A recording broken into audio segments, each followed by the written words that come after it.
Guys, Dan here from Dangerously Fit. So in today's video, we're going to be talking about the steel club mill, also known as clubbell milling. So as a fundamental exercise with clubbells, if you can get good at clubbell mills, all your other exercises with the club become a lot easier. So it's a fundamental exercise with the clubbell training and with circular shoulder strength. And just for example, if you want to get good at kettlebells, you want to get good at the swing, makes all your other ballistic exercises get a lot easier. Say the clean, the high pull, the snatch, all originates from the swing. Same as with the club. If you can get good at clubbell milling, all your exercises with the club become a lot easier. Okay, before we go into the exercise, we need to go into the progression. So with club training, first progression is to do the exercise with two hands and one club.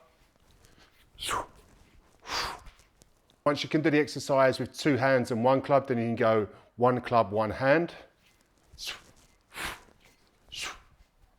Once you can do the exercise with one club and one hand, then you can do the exercise with two clubs and two hands. Okay, so first off, we're going to start off with the two-handed progression. Okay, so once you can do the two-handed, then we can move on to the other ones. So with the two-handed, we're going to start off in the guard position. So if I've got it on the right-hand side of my body, I've got my right hand on top, other hand is underneath supporting.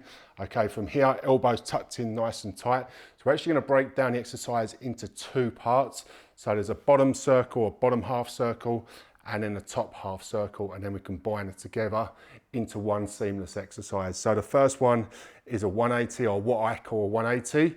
Okay, so what we're going to do here, we're in that guard position. So if I've got the club on my right hand side of my body, I'm going to rotate my hips to the left, slightly rotate the thoracic as well. From here, we're going to cast the club out. I'm going to do a full 180 circle. Okay, so casting that club out, and then bringing it back in on the other side. So I've just got a few things going on now. So I'm going to break it down.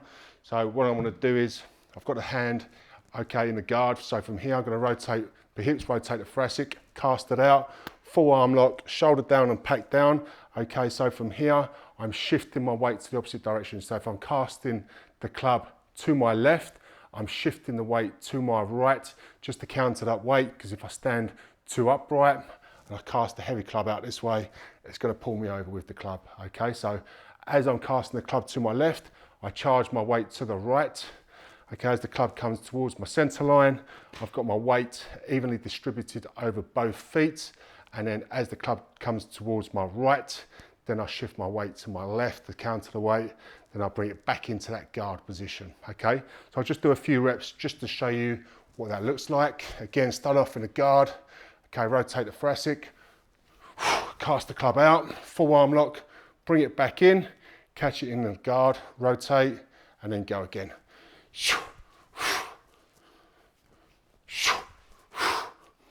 Okay, so that's your first part of the mill. So that's the bottom 180. What we need to do now is do the top part. So basically, the top part, easiest way to think about it, is a two-handed arm cast with a cast out. Okay, so we're going to do that. We're going to show you what that looks like. So from here, I've just finished in this position here. All we need to do here is do an arm cast, rotate the thoracic, and then cast away. All right, so we're going to put that all together. So we're going to arm cast, rotate the thoracic, and then cast away. And then when we put it together,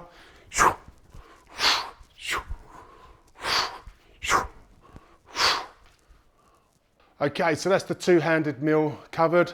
So what we're going to cover now is the single mill. So when you're going on to single mills, you've got two options. You've got inside mills and you've got outside mills. So easy way to remember this, I find, is say with a racket sport, say tennis. Okay, if you've got your forehand, you're going to go across the center line. Okay, and if you've got your backhand, you're going to go away from the center line. It's exactly the same with clubbell mills or single club mills. Okay, your inside mills is going to be like your forehand where you're going across the center line. Okay, and your outside mills or your reverse mills, they're going to go away from the center line. So I'll just give you a quick example of what I mean. So for example, a single inside mill or traditional mill, you're going to go across the center line. This is my center line. Okay, I'm going across the center line.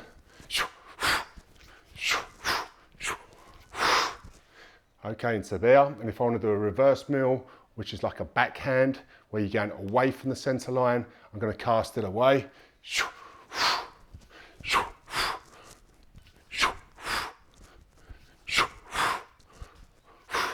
Okay, and there your outside mills. All right guys, we're going to break that down now. So we've got the inside mill, the outside mill. Okay, with heavy club training, there's a couple of things. The first one is always keep a fixed wrist, okay? Unless you're casting the club out, okay, you're always going to be in a straight wrist, okay? It's different to Indian clubs, where there's a lot more fluidity, mobility going through the wrists. Okay, with a heavy club, there's a lot more weight, and we want to keep that wrist in a strong position. Okay, so that's number one. Number two is we're powering the movement from our elbow, not our wrist. Our hand is only holding the club.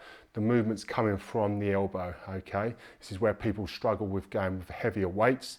They're trying to use their wrist, okay, they're not getting the inside circles, outside circles, the way we want it to. So I'll break that down now to show you exactly what I mean. So if we're doing an inside mill, we're going to be doing an inside circle, and if we're doing an outside mill or reverse mill, we're going to be doing an outside circle with our elbow. So I'll show you what that looks like now. Okay, so we're going to break down those inside-outside circles now so you can see exactly what I mean. So what we're going to do is you can hold, I've just got a water bottle here. If you've got a lighter club, you can use a lighter club. Indian clubs are perfect, they're only like a pound in weight, okay? But just for example, I'm just going to show you with a water bottle. So I'm just going to bring it back in, okay, into that order position. So shoulder down and packed, elbow nice and tight. Got a 90-degree angle in that elbow from there. All I'm going to do from here is going to bring the hand across the body. Okay, from here we're going to work those circles as I was talking about earlier. So from here, if we're doing a reverse mill, an outside circle with the elbow. So I'm going to bring this elbow around and I'm going to make a circle, and I'm going to bring it into this position here. Okay, so that's our outside circle, and the reverse of that is your inside circle. Okay, so actually I'll just finish that movement off. So I was starting here, so I'm going to do an outside circle. I'm going to circle with the elbow.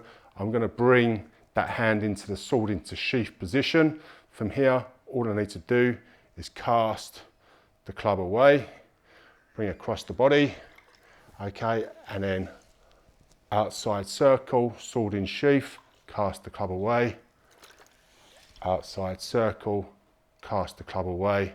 Okay, that's basically your reverse mill. Okay, the opposite of that is our traditional mill, which is exactly the opposite. So I'll start in this position here. So I'll do my outside circle. All I'm going to do is an inside circle, cast, bring it in, inside circle, cast, bring it in. Okay, just notice I'm moving my hips side to side as I'm doing that because I'm still charging that weight.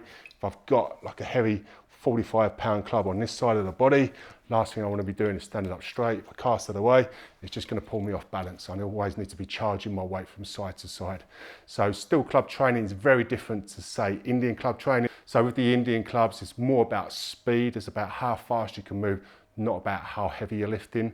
Okay, and you're going to have a different stance as well. So with Indian clubs, you can have your feet together, and really it's not pulling you around like a heavy steel club would do. With a heavy steel club, we need our feet shoulder width apart, okay, really athletic stance, because we need to be able to shift our weight from side to side. With a little Indian club, okay, we don't need to do that. It's more about speed, about fluidity, okay, but more about mobility rather than really strength and conditioning, which is what steel clubs are about. The other thing you're going to find as well when you're training with light clubs, okay, it doesn't really pull you off balance. So like I was saying with the steel clubs, you have to have an athletic stance with feet shoulder width apart, okay, you're going to be pulled as that club moves across the body, you're going to be pulled in all types of directions. So what I'm going to do now is just going to break down, starting off with a real light Indian club, which is ½ kilo, which is about 1 pound, show you what that looks like.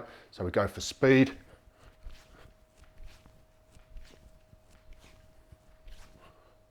Okay, so this is a 6 kilo club, which is about 13 pounds. So I'm going to do a few reps with this, and as you'll see, it's going to pull me a lot more than the one ½ kilo Indian club did.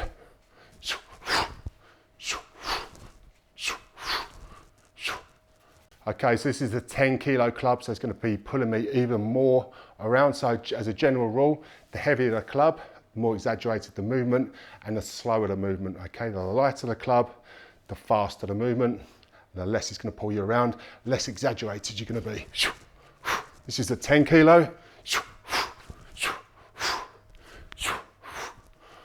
Okay, so this is a 16 kilo club, which is round about 34, 35 pounds.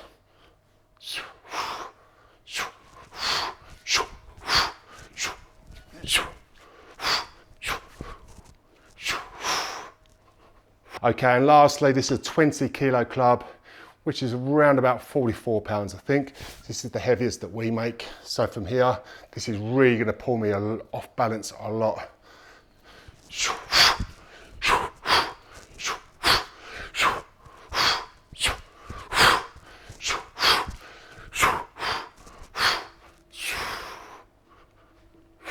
All right, so just gonna do a quick recap on that. So if I'm doing my normal meal, okay, so I've got that hand, okay, in the older position there, shoulder down and packed, 90-degree angle in that elbow. Just gonna shift the weight onto my right if I'm casting to my left, so I'm gonna cast to the left. Okay, that's gonna be a full extension arm lock in the arm. Shoulder is down and packed down still, lat is turned on. Okay, so I'm pointing that club away. I'm gonna do a full 180 around the body. Okay, as that club comes to my center point, weight is distributed evenly over both feet. As it comes to my right, I'm going to charge my weight to the left. As I come up to shoulder height, I'm going to actively engage the lat, okay, and I'm going to pull that club back in towards the body, okay, so the movement is here. All right, so activate the lat, pull the club back in. I'm going to bring it into like an arm cast, really, like a one-handed arm cast from here, over the shoulder. We do that elbow circle and then around again, okay? So from there, that's your traditional meal. So I'll give you a few reps to show you what that looks like. So from there,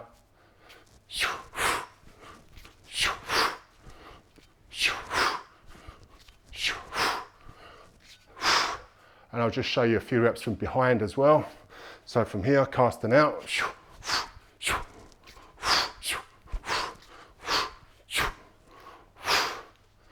Okay, and if I want to do the reverse meal, again, we're doing an outside circle. So if I'm going to go with my right on the way out, I'm going to charge my weight to the left, full arm lock, cast it out. Okay, from here, I'm going to swing across the front of the body. Again, weight evenly distributed over both feet.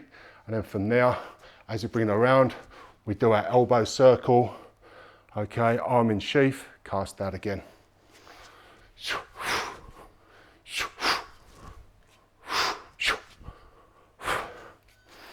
All right guys, so that's it for the Steel Club meal. So if you enjoyed this video, we do have a Steel Club instructors course where we go through 50 other exercises with the Steel Club. If you want to learn more about club training, check it out, and I'll see you in the next video. Cheers guys.